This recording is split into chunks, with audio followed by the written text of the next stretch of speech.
저는 창원 서울고등학교 박주입니다. 저희는 낙태금지법은 폐지되어야 한다를 주제로 토론을 했는데요. 결론이 찬성적으로 나서 그쪽의 논거를 설명드리도록 하겠습니다. 첫 번째 이유는 출산 결정권은 온전히 개인에게 있다입니다. 재생산권이란 출산에 해당하는 모든 행위를 여성 스스로 결정할 수 있는 권리를 말합니다. 재생산권은 1977년 12월 유엔 34차 총회에서 채택한 여성 차별 철폐 협약에 천명된 내용입니다. 질병이나 강간 등으로 원하지 않는 임신을 하게 된 경우는 물론이고 계획된 임신의 경우에도 산모가 원한다면 낙태는 반드시 시행되어야 하며 정부는 이를 규제할 수 없습니다. 출산 여부를 결정하는 일은 오로지 개인의 영역이기 때문입니다. 두 번째 근거를 말씀드리겠습니다. 낙태금지법이 유지된다면 의료의 본질이 흐려집니다.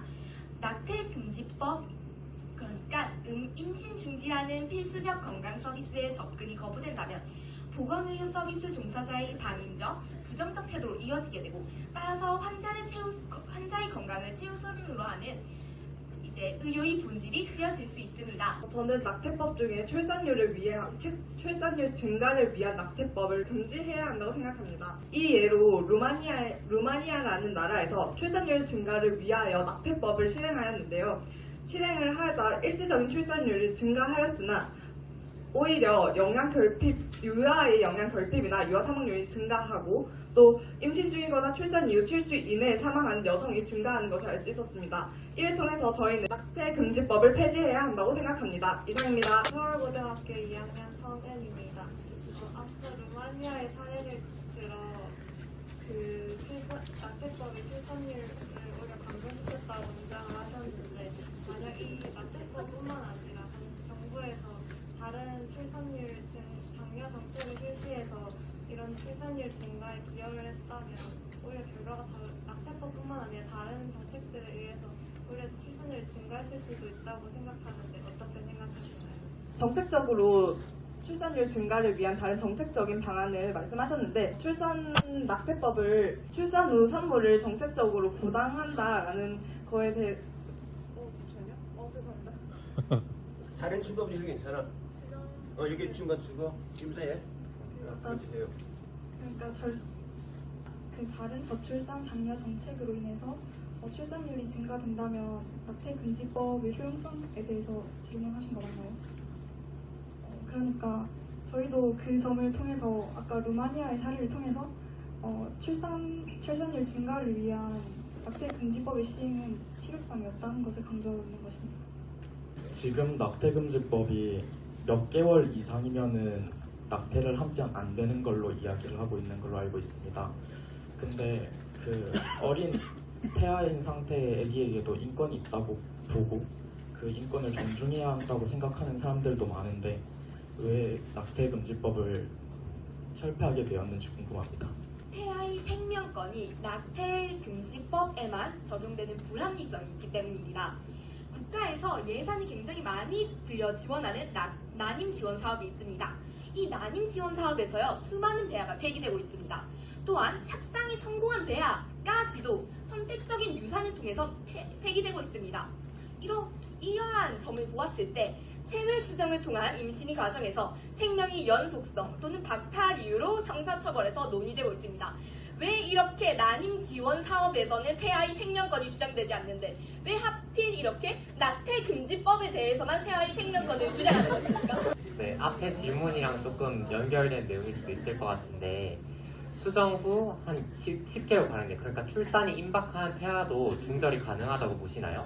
헌법재판소에서 낙태 결정 가능 기간은 임신 22주라고 정했는데요. 이 22주라는 기간이 생존 가능한지의 여부예요. 만약 이 자궁에서도 벗어나게 되었어도 호흡기를 통해서 살아날 수 있는 가능성이 여부를 가지고 임신 22주를 결정하게 되었습니다.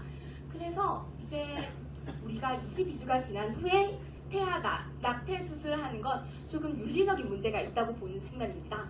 이제 우리 지도 선생님 정종원 선생님의 강평의 말씀을 듣겠습니다. 창원 지역의 희망사항입니다. 지방 의대 만들어가지고 지금 의대 정원 늘리려고 하고 있죠. 8년 뒤에 희망대로 창원 만들어진 지방 의대의 부속병원에서 만나실 의사 선생님들이십니다. 인사드리시고요.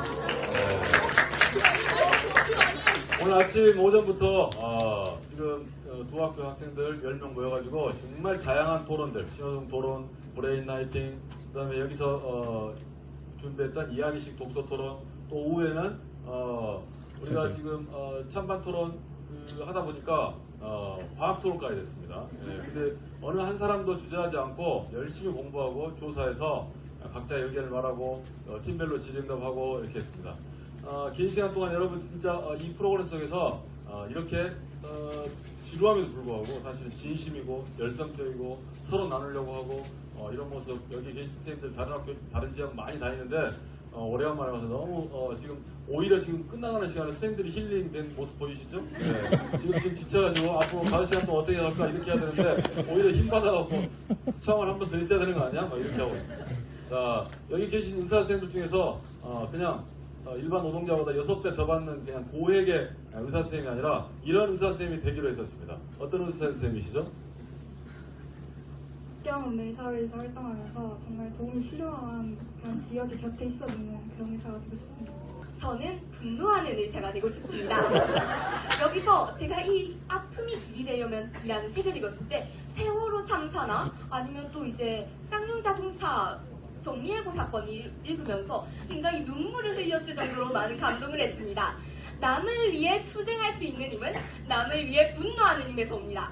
저는 이 분노를 가지는 의사가 돼서 환자를 위해 투쟁할 수 있는 의사가 되고 싶습니다. 아픔이 길이라는 이 책은 도서관에 가시면 자연과학 계열을 찾을 수가 없어요. 사회과학 계열 쪽에서 찾아야 돼요.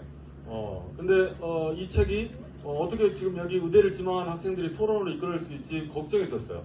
근데 여기에서 심지어는 나는 이런 의사가 되겠다 라는 마음가짐까지 이제 질병의 원인을 찾았던 사회역학을 공부하다 보니까 진짜 의사는 이런 사람이어야 되겠구나, 마지막 죽는 순간에 기억이 나는 의사 선생님이 되겠다 라는 소감으로 마무리했던 우리 여기에 있는 10명의 의사 선생님 예비 의료진에게 큰 박수 부탁드리겠습니다. 감사합니다. 고맙습니다.